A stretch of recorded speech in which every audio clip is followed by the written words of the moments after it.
सुबह दैनिक जागरण मेरे यहाँ अखबार आता है, मैंने उसमें पढ़ा था।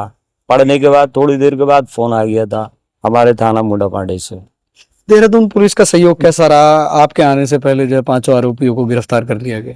देहरादून की पुलिस का जो सहयोग है वो ठीक है और उन्होंने बढ़िया करा और मेहनत के साथ उन्होंने कल ही अरेस्ट कर लिया है।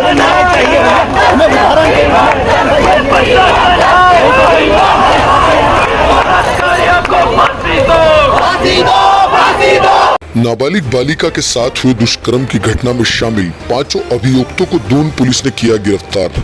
आपको बता दें, जिला मुरादाबाद की रहने वाली बालिका मंद बुद्धि है। उसी का फायदा उठाकर 5 वैश्य दरिंदों ने इंसानियत की सारी हदें की पार। 15 वर्षीय किशोरी के साथ किया सामूहिक बलात्कार। आरोपियों में शामिल धर्मेंद्र कुमार 32 वर्ष, देवेंद्र 52 वर्ष, रवि कुमार 34 वर्ष, राजपाल 57 वर्ष, राजेश कुमार 38 वर्ष। इन 5 आरोपियों को पुलिस ने हिरासत में ले लिया है। बालिका के पिता ताहिर अली के साथ आए ग्राम प्रधान ने सीएम योगी आदित्यनाथ से लगाई इंसाफ की गुहार। बालिका के साथ दुष्कर्म करने वाले आरोपियों के घरों पर क्या चलेगा बाबा का बुलडोजर? क्या नाबालिग बालिका के परिजनों को मिल पाएगा इंसाफ? क्या हो पाएगी बलात्कारियों पर कोई बड़ी कार्रवाई? मैं ये चाहूँगा कि ये लड़की के साथ गलत हुआ है, सुबह दुष्कर्म हुआ है, ये गलत हुआ है। और इतनी उम्र के, कोई 57 साल है, कोई 37 साल है, कोई 40 साल है, सभी मेरी नज़र में ये शादीशुदा होंगे। ये दरिंदे हैं, भेड़ी हैं। सरकार से, शासन से, प्रशासन से कोई अपील करना चाहें? सरकार से और प्रशासन से हमारी यही अपील है कि जो इन दरिंदों ने ऐसी गंदी हरकत करी है, जो कि उन्होंने समय दुष्कर्म किया है, उसकी इन्हें सजा, कड़ी से कड़ी इन्हें सजा मिलनी चाहिए और ये फांसी के हकदार है, इन्हें फांसी हो। ट्रू मीडिया हाउस न्यूज़ 24 में आपका स्वागत है। जिस तरह से कल मैंने जो है आपको एक अपडेट दिखाई थी, आईएसबीटी परिसर में जो है एक गाड़ी के अंदर 5 लोगों ने जो है सामूहिक बलात्कार किया है एक नाबालिग किशोरी के साथ। कल से जो है तमाम न्यूज़ चैनल के माध्यम से आप तक ये खबर पहुंची, किस तरह से जो है 5 लोगों ने दरिंदगी के साथ जो है एक नाबालिग के साथ दुष्कर्म किया। हालांकि पुलिस ने तत्परता से मामले का संज्ञान लिया और तमाम ही आरोपियों को कल ही अरेस्ट कर लिया गया। लेकिन एक बात निकल के सामने आ रही थी कि लड़की जो है जहनी तौर पर ठीक नहीं है। तो उसी को लेकर जो है पुलिस के पुरजोर प्रयास के बाद परिजन जो है मिले हैं। इस वक्त फ्रेम में आप मेरे साथ देख रहे हैं, ये उसी किशोरी के परिजन हैं जिसके साथ कल सामूहिक बलात्कार हुआ है। चलिए सीधे तौर पर मैं उनसे बात करने की कोशिश करता हूं। लड़की जहनी तौर पर ठीक नहीं है। कब से लड़की जो है घर से निकली हुई थी? हालांकि ये मेरे साथ जो है मुरादाबाद से, जिस क्षेत्र से वो लड़की आती है किशोरी, उस क्षेत्र से प्रधान हैं और ये लड़की के जो है पिताजी हैं। लेकिन एक बहुत बड़ी बात निकल के आई जब इन लोगों से हम लोगों ने बात की तो पता ये लगा, जिस लड़की के साथ सामूहिक बलात्कार हुआ है उसकी माताजी भी जहनी तौर पर ठीक नहीं है और पिताजी भी जहनी तौर पर ठीक नहीं है। वो भी बोल नहीं पाते हैं। इसलिए प्रधान जी से चलिए बात करने की कोशिश करता हूँ। प्रधान जी, आप किस क्षेत्र से आते हैं और लड़की जो है कब से घर से गई हुई थी? मैं यूपी क्षेत्र से आता हूँ। लड़की 10-12 दिन से गई हुई थी और मेरा जिला जो पड़ता है वो मुरादाबाद पड़ता है और ग्राम पंचायत सहजना है और मेरा नाम ग्राम प्रधान मोहम्मद फारूक। फारूक साहब, पहले भी कभी ऐसा हुआ है कि लड़की घर से चली गई हो? पहले गई थी, 2-3 बार गई थी वो। तो एक बार जाने के बाद और कहीं ना कहीं थाने से, पटवाई थाने से फोन आ गया था और बरेली से फोन आया था हमारे थाना मुंडापांडे के एसओ साहब के पास। उन्होंने हमें फोन करके बताया, बोले आपकी लड़की फला जगह से लिया हो। तो जब हम लेके आए तो लड़की के साथ ऐसी अभी तक कोई घटना नहीं घटी, ना हमने कोई ऐसी घटना सुनी। ठीक ठाक हम अपनी लड़की को लेके आ जाते थे, क्योंकि ये तो इतने सीधा परिवार है कि ना ही बोल पाता है और न ही ये कहीं जा पाते हैं। तो इनका साथ मुझे एक आप गांव के प्रधान के नाते मुझे जाना भी पड़ता है और इनके पास तो इतना भी नहीं है कि ये किराया, गाड़ी का किराया दे दें या किसी का खर्च बर्च उठा लें, कुछ नहीं, मुझे करना पड़ता है। बहुत गरीब परिवार से हैं और बहुत गरीब लोग हैं और बहुत सीधे लोग हैं। ये परिवार में कितने लोग हैं प्रधान जी? परिवार में इनके करीब 4-5 लोग हैं। अच्छा प्रधान जी, कब पता लगा, किसके द्वारा पता लगा आपको कि लड़की के साथ इस तरह की चीजें हो गई या फिर न्यूज में ही देखा आप?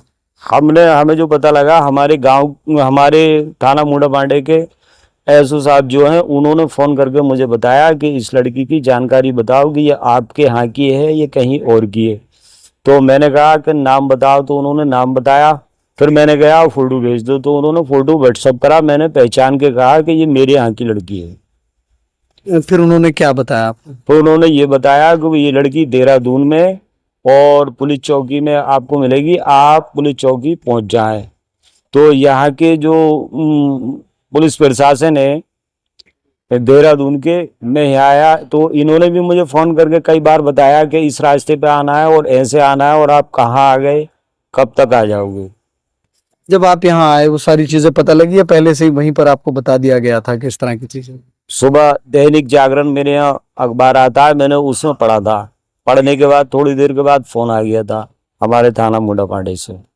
देहरादून पुलिस का सहयोग कैसा रहा? आपके आने से पहले जो है 5 आरोपियों को गिरफ्तार कर लिया गया। देहरादून की पुलिस का जो सहयोग है वो ठीक है, और उन्होंने बढ़िया करा, और मेहनत के साथ उन्होंने कल ही अरेस्ट कर लिया है और थाने में हवालात में बंद है 5 आरोपी। अच्छा, आप क्या चाहते हैं प्रधान जी? मतलब इस तरह का जो दुष्कर्म किया है, एक नाबालिग बच्ची के साथ इस तरह का दुष्कर्म कर देना, 5 लोग जो है गैंगरेप कर देना बस के अंदर, तो मन भी दुखता है। और न्याय के लिए क्या कहेंगे? आप जो है यूपी से आते हैं, वहां पर जो है योगी आदित्यनाथ जो है सीएम हैं, उनसे क्या निवेदन करेंगे कि ये घटना हुई है? मतलब घटना की जितनी निंदा की जाए उतनी कम है, तो क्या आप कहेंगे अपने जो सीएम हैं आपके? हम अपने जो हमारे सीएम हैं, हम उनसे यही आशा करते हैं कि इन्हें जल्दी से जल्दी जो भी कड़ी से कड़ी सजा हो, वो इन्हें कड़ी से कड़ी सजा मिलनी चाहिए। क्योंकि हमारे योगी आदित्यनाथ जो मुख्यमंत्री हैं वर्तमान में, वो बहुत बढ़िया हैं और बहुत बढ़िया कार्य चला रहे हैं, सरकार को चलाते हैं, बढ़िया कानून है उनकी। और मुझे उनसे आशा है कि ये जो लड़की परिवार है, इन्हें न्याय मिलेगा, इनके साथ अन्याय नहीं होगा। अच्छा, जैसे आप बता रहे हैं गरीब परिवार है, 4-5 लोग हैं, इनका पालन पोषण किस तरह से होता इनका पालन पोषण जो ऐसे होता है कि ये मेहनत मजदूरी करते हैं, अगर कभी काम लग गया तो ठीक है, और नहीं लगा तो अपने परेशान रहते हैं। कभी भूखे सो गए तो कभी सब्जी से मिल गई तो कभी नहीं मिली, ऐसे इनका चलता है। क्योंकि ये सीधे हैं और इनसे कोई कारोबार तो इनके पास है नहीं, जमीन इनके पास नहीं है, मकान है वो छोटा सा मकान है इनके पास। बाकी ऐसे ही अपने चला रहे हैं अपने घर को परेशानी के साथ। अच्छा, इस तरह की जो दरिंदगी की चीजें सामने आती हैं, मतलब ऐसे जो लोग होते हैं, दरिंदा ही कहेंगे उनको, कि एक जहनी तौर पर लड़की ठीक नहीं है, उसके साथ सामूहिक 5 लोग बलात्कार करते हैं, इतनी एज के लोग होते हैं। हालांकि मैं आपको बता दूं, एक व्यक्ति उसके अंदर बताया जा रहा है कि 57 साल का है, उसको शायद उतनी उम्र का बच्चा होगा, चाहे वो बेटा हो चाहे वो बेटी हो, लेकिन बेटी किसी की भी हो, बेटी बेटी होती है। पूरे देश की बेटियों में इस वक्त रोष भी देखा जा रहा है, क्योंकि हाल ही में कोलकाता से भी तस्वीरें सामने आ रही हैं किस तरह से जो है डॉक्टर जो महिला थी उसके साथ जो है दुष्कर्म का मामला सामने आया है, वो अभी तक जो है थमा नहीं था। एकदम से जो है देहरादून में जो है इस तरह की वारदात हो जाती है। तो निवेदन करूंगा जो लोग जुड़े हैं, वीडियो को ज़्यादा से ज़्यादा शेयर करें ताकि तस्वीरें आमजन लोगों तक भी जाएं और कहीं ना कहीं संबंधित अधिकारियों तक भी जाएं। और एक चीज़ कमेंट करके ज़रूर बताइएगा, इस तरह के जो आरोपी हैं उनके साथ क्या उनको सज़ा होनी चाहिए, और किस तरह का मतलब उनके पास इतना हौसला कहाँ से आता है कि 5 लोग एक नाबालिग बच्ची के साथ सामूहिक बलात्कार कर देते हैं। अब देखने और सोचने वाली बात यह होगी कि आगे इस मामले में क्या होता है, किन धाराओं में मुकदमा दर्ज होता है, आरोपियों को किस तरह की जो है सजा मिलती है। आप मेरे चैनल के माध्यम से कोई निवेदन करना चाहें? हम तो साहब यही निवेदन करना चाहते हैं कि लड़की परिवार को न्याय मिलना चाहिए, उसके साथ अन्याय ना हो, और जो उसके साथ बस में दुष्कर्म हुआ है उसे उन्हें कड़ी से कड़ी सजा मिलनी चाहिए। वो एक भेड़िए है और उन्हें ऐसी सजा मिले जो भविष्य में वो याद रखें, और जो पेपर पढ़ें और जो इस न्यूज को देखें वो भी ये सुन के ये कहे कि हाँ हमारी सरकार बहुत सख्त है और सख्ती है, और दोषियों के लिए कड़ी से कड़ी सजा मिलती है, ताकि कोई और भी सुन के इस तरह की कोई घटना नहीं घटा सके। अच्छा, बिल्कुल बात नहीं कर पाते हैं या थोड़ी बहुत ही बात कर? ये बात नहीं कर पाएंगे क्योंकि ये बहुत सीधे हैं, इनसे बोला नहीं जाएगा। मुझे मजबूरी में बोलना पड़ रहा है क्योंकि मैं प्रधान हूँ, तो इसलिए मुझे बोलना पड़ रहा है। ये काम इनका था बोलने का, मेरा नहीं था।